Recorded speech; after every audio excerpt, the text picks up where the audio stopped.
Bien,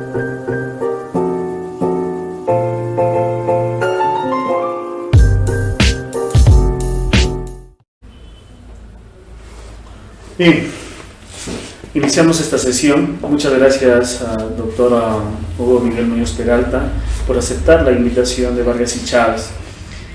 Usted sabe el aprecio que le tengo por el tiempo que he estado con su persona en el despacho y me honra en esta oportunidad poder entrevistar.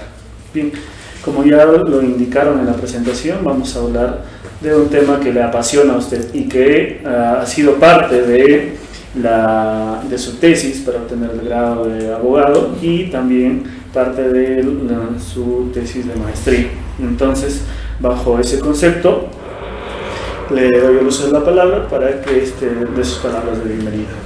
Y buenas tardes, Edwin, agradecerte por la invitación, augurarles los mejores éxitos profesionales al estudio Vargas de Chávez.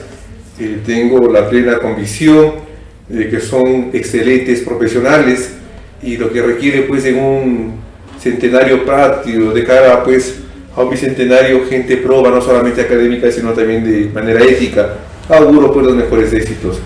Luego de ello te agradezco la invitación para tratar un tema, como bien indicas, que me apasiona, hablar de la responsabilidad civil médica, y estoy a vuestra disposición para poder iniciar este conversatorio. Bien, entrando al tema de debate de esta sesión, quisiéramos que nos diga en qué consiste la responsabilidad civil médica. Fíjate, si nosotros haríamos 3 círculos concéntricos y trataríamos de hallar la intersección, hallaríamos un tema de un acto médico que lo vamos a llamar negligente. Yeah. Es decir, si puedo enfocarlo desde un punto de vista civil, desde un punto de vista penal, desde un punto de vista administrativo. Y cada uno de ellos conlleva presupuestos. Entonces, cuando nosotros hablamos de una responsabilidad civil médica, tenemos que dejar de lado un ámbito administrativo que podría ser, por ejemplo, una inhabilitación ante el Colegio Médico de Cajamarca, de manera específica. Y si hablamos dentro de una responsabilidad civil, deberíamos dejar de lado una responsabilidad penal. Podría darse lesiones culposas, homicidio culposo. Cuando hablamos de la responsabilidad civil, el foco de atención va a estar en la víctima y, como bien indicaba la presentadora, vamos a tratar de resarcir este daño. La principal función de la responsabilidad civil, llámese el subtítulo que tú le quieras poner, médica, del abogado, es un resarcimiento. Muchas de las veces no vamos a poder volver a un status quo ex ante, tratar de retroceder en el tiempo, pero sí puede indemnizarlo. Por eso que siempre va a haber un principio tuitivo, Edwin, de una reparación integral. Lo dice la responsabilidad civil extracontractual en el 1985. Vamos a tratar de abarcar tanto daños patrimoniales como daños extrapatrimoniales. Muy bien, doctor. Y dígame, yo había revisado tanto su tesis de grado como de maestría y usted indicaba dentro de esa tesis que existía una confusión dentro de la responsabilidad civil contractual y extracontractual. Y al momento también de resolver el juez, también confundía esos conceptos, ¿no? Tanto a nivel regional como nacional. Explíquenos ese tema. Bien, fíjate, la tesis que acoge el Código Civil del 84 es una tesis dualista, una tesis tradicional. Divide la responsabilidad civil en una mal llamada responsabilidad contractual, porque el contrato no es la única fuente de obligaciones, propiamente una responsabilidad civil por inejecución de obligaciones y una responsabilidad civil extracontractual o auxiliar. Y tanto es así que lo divide en el libro sexto y en el libro séptimo. Correcto. El tipo base de la responsabilidad civil por inejecución de obligaciones lo encontramos en el artículo 1321. Vamos a responder frente al incumplimiento parcial, total, tardío, defectuoso. Incumplimiento. Y la norma base de la extracontractual lo encontramos en el 1969. Voy a responder a título de dolo o culpa si es que causa un daño. ¿Y por qué digo ello? Porque hay una confusión en poder nosotros tratar ya de manera procesal la responsabilidad civil médica. Fíjate, ¿qué es lo que nosotros recurrimos? Tratamos de hacer una responsabilidad solidaria entre el médico facultativo que me ha atendido y el centro sanatorio, el hospital, la clínica. Y es una equivocación si es que vamos a una tesis dualista. La responsabilidad solidaria que se encuentra dentro del libro de la responsabilidad civil extracontractual, libro séptimo, va a abarcar al subordinado o al que se encuentre bajo sus funciones, artículo 1981 y siguientes. Pero estoy dentro de un campo de la responsabilidad civil extracontractual. Y el marco de una responsabilidad civil médica es netamente por inejecución de obligaciones. O sea, vamos a un concepto contractual. Vamos a un concepto netamente contractual. Entre el médico y el paciente se genera un vínculo contractual. No nos hemos puesto de acuerdo para ver qué tipo de contrato es. Pareciera ser que el contrato más propio debería ser el de locación de servicios, pero actualmente hablamos de un contrato proteiforme. Es tanta la especialidad médica que incluso podemos hablar de diferentes tipos de contratos. Pero más allá del nomen juris contractual que existe entre este vínculo entre el médico y el paciente, hay un vínculo obligacional. Recuerden que la diferenciación para una inejecución de obligaciones y un extracontractual básicamente va en el origen del daño. En el evento dañoso nace de un vínculo contractual. El médico va a tener obligaciones antes, durante y después de ese vínculo contractual. Antes pues tendrá que haber un tema de un diagnóstico probo. Decía el maestro argentino Achaval, el médico tendrá que saber más que la dolencia, incluso la propia persona dentro de un humanismo médico tendrá pues que determinar sus miedos, sus temores, sus hobbies. Luego de este diagnóstico, dado las pruebas que se requieran para el caso clínico en específico, tendrá que ceñirse dentro del tratamiento al diagnóstico previo y su obligación se extenderá hasta que le dé vial. Entonces digo, si es que estamos hablando de manera a priori que entre el médico y el paciente se genera un vínculo obligacional, ¿por qué tendría que aplicar las normas de una responsabilidad civil extracontractual?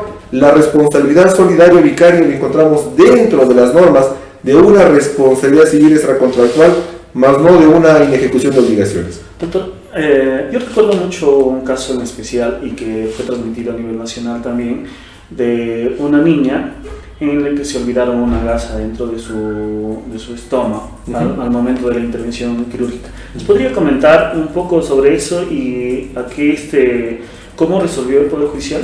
Sí, fíjense, ya desde un caso francés, desde 1940, la Corte francesa ya determinaba los primeros indicios dentro de una responsabilidad civil por inejecución de obligaciones. Sin embargo, esto ha ido variando. La culpa contractual, la culpa médica, siempre todavía tenía reminiscencias dentro de un ámbito muy subjetivo, ¿no?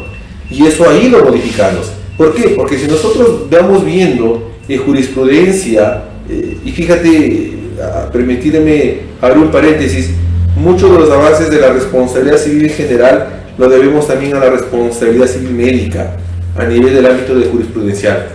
Fíjate, en las primeras jurisprudencias teñidas todavía de un subjetivismo muy reñido a una culpa médica, hablábamos de un grueso error científico, de una negligencia notoria, y todavía quedaron otras reminiscencias. Claro, ¿por qué?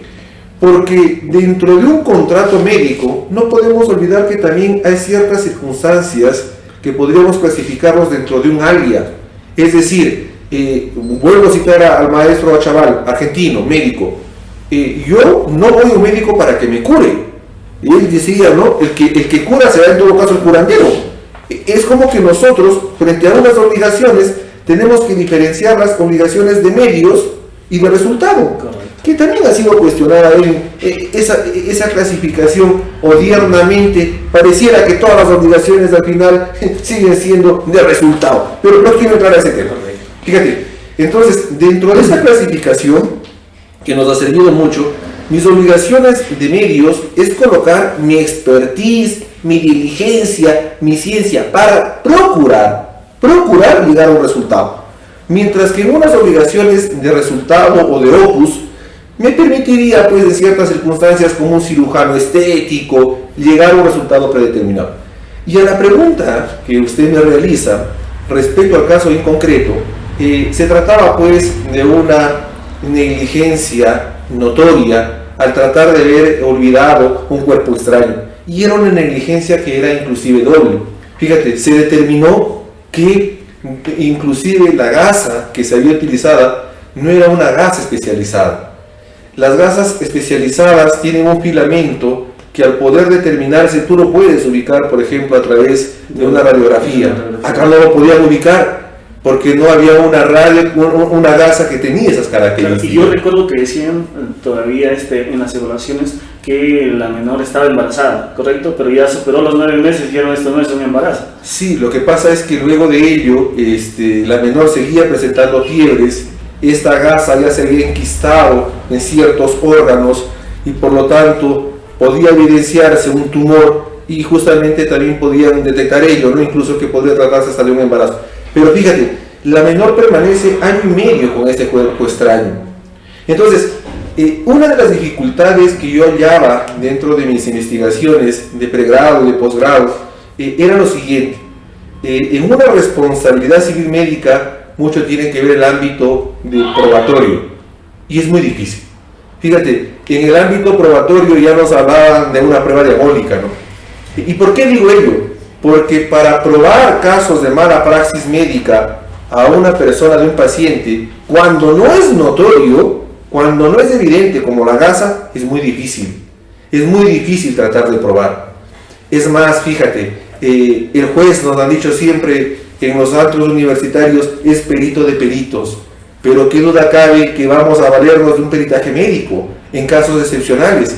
Y estas pericias muchas de las veces van a tratar de dar, no digo siempre, pero subjetivamente dentro de un espíritu de cuerpo, de camaradería, para tratar de solventar. En conclusión, es muy difícil. Fíjate, llega este caso, al final ya ha sido sentenciado por el Poder Judicial de Cajamarca, se logró determinar de que ha habido una mala praxis médica, pero acá ya evidenciamos algo, ¿no? Salvando también cierta distancia en el ámbito pues privado de los casos, voy a referirme de manera general, pero acá yo ya había advertido y yo ya había demandado, fíjate, te decía al inicio, yo no puedo establecer una responsabilidad solidaria, pero ¿cuál es la salida? La salida es del artículo 1325 del Código Civil. Y fíjate, yo sí puedo responder a la clínica. El artículo 1325, palabras más, palabras menos, prescribe lo siguiente: el deudor, clínica, que se vale de terceros médicos, responde por dolo culpa de estos. Claro, yo estoy enfocando una responsabilidad a la clínica, pero no vía responsabilidad solidaria, sino vía el artículo 1325 que determina responsabilidad en tanto y en cuanto él es garante y va a responder a título de dolo culpa de los terceros en que se valió, que vienen a ser los médicos. En consecuencia, sí ha llegado a un buen resultado bajo un tema de una indemnización vía responsabilidad civil por ejecución de obligaciones de obligaciones. Sí. Yo recuerdo también en ese proceso que se plantearon excepciones y era la pregunta anterior que le hacía, ¿no? Que era una demanda por indemnización por responsabilidad extracontractual, planteaban los abogados, ¿correcto? Sí. De la parte de por parte de los médicos. Este extremo también fue superado por el juzgado. Sí, fíjate, mi tesis que yo postulo actualmente es que dentro de una tesis moderna, la responsabilidad civil médica podría abocarse, Edwin, bajo una tesis moderna, una tesis unitaria. Y parto del siguiente fundamento. El principal punto de encuentro entre una responsabilidad por ejecución de obligaciones y una extracontractual son que tienen los mismos elementos. Recuerdo en las clases especializadas venía el juez Jaramillo, el colombiano, y decía, imaginémonos que son dos hermanas gemelas y que incluso tienen los mismos compartimentos. En la contractual, la llamada, y la extracontractual, antijuricidad, tengo el daño, tengo el nexo causal, tengo los factores de atribución. Y el otro punto de convergencia importante es que al final persiguen el resarcimiento de la víctima. Pero claro, ya como nos decía también el maestro Lizardo Taboada, que siempre lo traigo a colación y con un tema de afecto académico, porque creo yo que él ha sido uno de los grandes juristas que revolucionaron esta temática, profesor de la Católica con estudios en Italia, que lamentablemente nos dejó muy temprano, pero él decía lo siguiente, ¿no? Dentro de esta teoría unitaria hay diferencias de matiz. Lo que tú me decías, en una responsabilidad civil por la ejecución de obligaciones, el plazo de prescripción, 10 años. En una extracontractual, 2 años. En un factor de atribución, a nivel, por ejemplo, de una responsabilidad civil extracontractual, pudo tener hasta una responsabilidad objetiva. 1970, aquel que mediante un bien o una actividad riesgosa o peligrosa causa daño a otro, está obligado a indemnizarlo. Y fíjate, frente a la clínica, podría haber una responsabilidad objetiva, porque estás operativizando un bien o una actividad que media cierto riesgo o peligro. Para llegar, entonces, yo digo, una contractual tengo 10 años, entonces yo tengo hasta 10 años para poder determinar un proceso judicial en la vía de un proceso de responsabilidad civil por ejecución de obligaciones médicas. Excelente, doctor. Ya para ir concluyendo, ¿existe la posibilidad de que el médico se excluya de esta responsabilidad? Sí, porque si tú vas al 1325 del Código Civil, el deudor, que es la clínica, va a responder a título de dolo culpa de esos terceros, salvo de que exista pacto en contrario. Lo que habían hecho muchos de las clínicas, sobre todo de Lima, era diferenciar, ¿no?, un contrato interno entre la clínica y el médico. Es decir, como que la clínica solamente hacía un préstamo del establecimiento sanatorio y ya era el médico el que cumplía. Pero bueno, es discutible. Al final siempre tiene que ver. Y no olvidemos pues que, a diferencia de una responsabilidad penal, que penal va a mirar básicamente al autor para tratar de sancionarlo, el jus puniendi, en la responsabilidad civil siempre voy a mirar a la víctima para tratar de indemnizarla. Y siempre voy a tratar de ver una indemnización que sea lo más integral posible. Doctor, muchísimas gracias por su tiempo. Ha sido un conversatorio muy gratificante para mi persona y imagino que también para los televidentes. Así que sus palabras finales, doctor.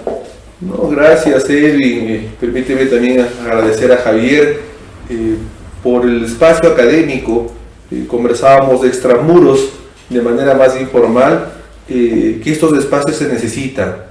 El tema del advocatus, el tema del abogado, no solamente va a un espacio procesalista, es decir, el clásica mirada, creo yo, del abogado litigante, que ya está cambiando incluso con nuevos principios de oralidad, con nuevos principios de mediación, tiene que ir también a un ámbito académico.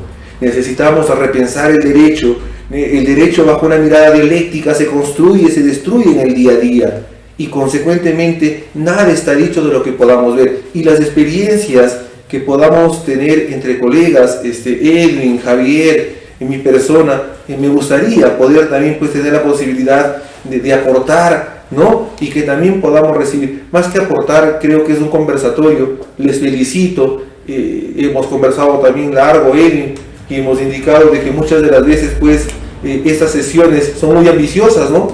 El despliegue que ustedes generan, ya vamos de la sesión 8, 9, 10 y que sigan muchas sesiones, y yo también complacido de poder seguirles dentro de las áreas que puedan pues ustedes tenerlos como ponentes, ¿no? Gracias, doctor.